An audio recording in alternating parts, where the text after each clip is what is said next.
पंतप्रधान नरेंद्र मोदी अगदी काही वेळातच दादर शिवाजी पार्क या ठिकाणी येणार आहेत, पण त्याआधी जे आहेत हुबेहूब नरेंद्र मोदी यांच्यासारखे दिसणारे एक व्यक्तिमत्व या ठिकाणी आलेले आहेत। नेमकं जाणून घेऊयात काय नाव आहे त्यांचं, कुठून आले आहेत। साहेब काय सांगाल, कुठून आलेले आहात? मी विकास महंते आणि जनता मला प्रति नरेंद्र मोदी म्हणून म्हणतायत आणि मी चेहरा बरंचसं सिमिलर असल्यामुळे मोदीजींच्या आणि माझ्या चेहऱ्यामध्ये बरंचसं साम्य असल्यामुळे मी मोठ्या प्रमाणात 2014 पासून काम करतोय आणि मोदीजींचे विचार फक्त हिंदुस्थानात नव्हे तर देश विदेशात अनेक ठिकाणी घेऊन जाण्याचा माझा प्रयत्न असतो आणि घेऊन जातोय। मध्यंतरी मी लंडनला होतो, हाँगकाँगला होतो, आता 25 तारखेला परत हाँगकाँगला चाललोय। मोदींचे विचार सगळ्या ठिकाणी नेण्याचा माझा प्रयत्न असतो आणि लोक खूप प्रेम करतात। आज फक्त हिंदुस्थानची जनता प्रेम करते असं नाही आहे।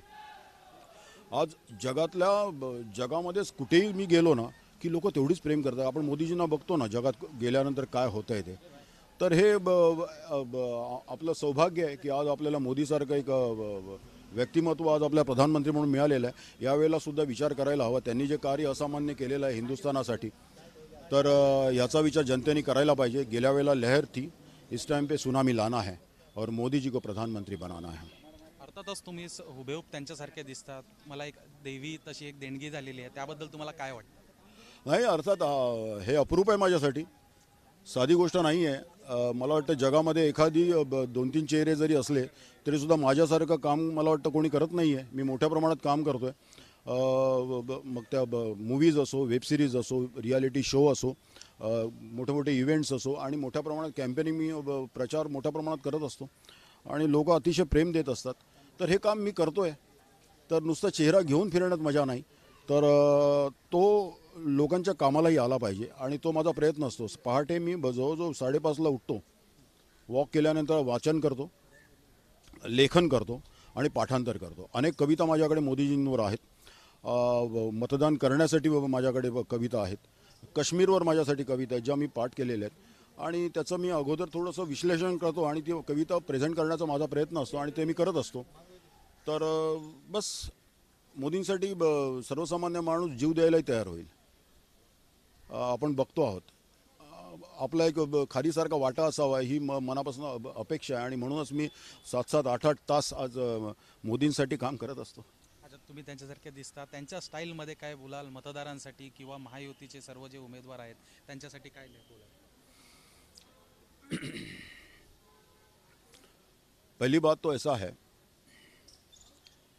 आज दुनिया में सबसे बड़ा लोकतंत्र का उत्सव प्रारंभ हो गया है। इस इलेक्शन में जो मतदान होगा वो विकसित भारत के लिए होगा। मुझे पूरा विश्वास है मोदी जी के सिद्धांत, उनका आशीर्वाद, उनका संकल्प भारत भूमि को प्रेरणा देता रहेगा। मित्रों, प्रेरणा देता रहेगा। पिछले 10 वर्षों में भारत ने जो गति हासिल की है, जो हौसला पाया है, वो अभूतपूर्व है। ये मैं कह रहा हूं ऐसा नहीं, पूरी दुनिया गाजे बाजे के साथ बोल रही है। भारत ने हर व्यक्ति को जो एक संकल्प के साथ जोड़ा है, पूरा देश मानता है। 25 करोड़ देशवासियों को गरीबी से बाहर निकालना ये कोई साधारण उपलब्धि नहीं है। पूरा देश मानता है मोदी जी ने देश को महाघोटाले और आतंकवाद से मुक्ति दिलाई है। मोदी जी ने गरीब और मिडिल क्लास के लोगों का बेहतरीन दिवस बनाया है, ये आप सब जानते हो।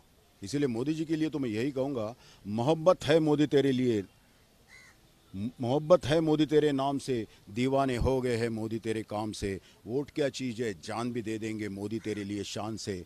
जलने वाले जलते रहेंगे पर ये जलजला नहीं रुकने देंगे। तू देश नहीं झुकने देना, हम तुझे नहीं झुकने देंगे, हम तुझे नहीं झुकने। भारत माता की जय, वंदे मातरम, जय। धन्यवाद विकासजी। तर आपण बघू शकतो की हुबेहूब पंतप्रधान नरेंद्र मोदी यांच्यासारखे दिसणारे विकासजी आपल्यासोबत होते। काही क्षणांसाठी असं वाटलं की खरंच पंतप्रधान नरेंद्र मोदी यांची मुलाखत सुरू असल्यासारखं।